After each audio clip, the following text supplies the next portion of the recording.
Okay, this is a video about your strategy for information gathering and how you use it to help you make good investment decisions.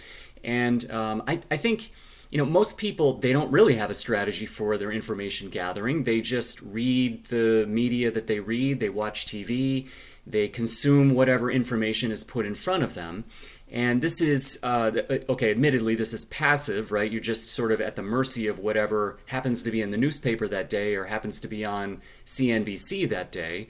But also, it's kind of a mentality that's like a teacher's guide or a teacher's answer key guide to information gathering. You're just looking for what is brought to you and then assuming that that's information that you should know, right? Like when you go to school, well, they teach you these things, and of course, because they're teaching it to you, you should know it, right? Investing does not work that way. And in fact, when you go to secondary sources, meaning you're depending on someone else who is going to the original source and then processing that information to render for you, that's actually very, very dangerous in the investing domain. So really the rules of thumb here is you want to read the company results yourself. You want to read or listen to the company conference calls or their transcripts yourself. And I'll just tell a sort of a story about my own process of discovering how dangerous it is to read pre-chewed information. Back when I was working as an analyst for different investment firms, I used to cover technology companies. And over a period of time, I started to notice that, say in a given day, I would, Intel or Applied Materials or whatever tech company would be printing their quarterly results, usually after the close. And I would, have my computer up with my earnings model. I would look at the press release and the financial statements. I'd plug in new information as I saw fit to change my estimates. And then I would listen to what the company said and listen to it live on the conference call recording and form my opinion about this quarterly results and what it might inform or imply about the future. The next morning, when the Wall Street Journal came, there would be usually an article on, especially if it's a major tech company, there would be an article about that same quarterly report, and it was always the article would leave you with a completely different impression of what happened, leave me with a completely different impression, to the point where I was wondering if this journalist listened to the same call that I listened to.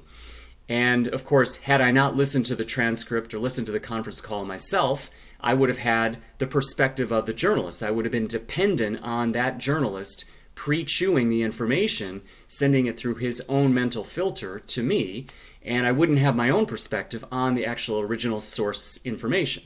So I slowly but surely, it took, again, like I said, an embarrassingly long time, but I did realize that this newspaper is actually somewhat dangerous, and it becomes dangerous to depend on the kindness of a journalist to pre-chew information for you. And of course, now we're in this era of media cynicism where we all know that, most media is at least somewhat propagandized. Often the media has an agenda. It can be overtly propagandized. And a lot of times the reporters aren't even there at the scene of where an event happens. And so the impression you get from the media is always significantly different from the actual impression you'd have if you were there, right? So this again goes to your sourcing strategy and your decision to not depend on general media or financial media for your investment information, okay? Basically, it's kind of a decision about whether you're going to be passive and be told what to think, or whether you're going to be active and gather the source information yourself and find out where that source information is and go and get it and see what you think yourself. And then, basically what happens then is you start to use the Wall Street Journal or whatever media publication to tell you what everybody else thinks or what everybody else believes that they know, but not what you actually want to know. So then the media source actually will give you some insights as to how late we are in an investment theme or how late we are in a bull market cycle, for example, because it gives an idea of kind of maybe consensus thinking. But it is not actually the perspective that you want to have.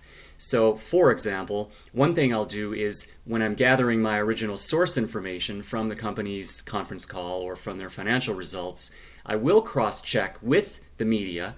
And if I find that the media and I have the same perspective, then I know for sure that my perspective is not original, right? So I use it in reverse. I'll look at the pre-chewed information, but only after I've formed my own opinion about the source information and gathered it myself, okay? Now, when it comes, as we've talked about in other videos, when it comes to finding original source information from companies, you go to seekingalpha.com and you pull up the company transcript of their recent conference calls. You look at the company's quarterly results, and you learn to read financial statements so you can identify what the numbers are and what they mean, right? So these are sort of the mechanics, but the backdrop of this is your formation of your own strategy for going to original information, original source documentation, and being able to consume it yourself and figure out what it means by yourself, rather than depending on, say, somebody to pre-chew your information for you, okay? That's the central insight, and if you can do that, it really is a superpower for certainly for navigating the investment domain and probably for navigating other domains as well. All right? Thanks for watching.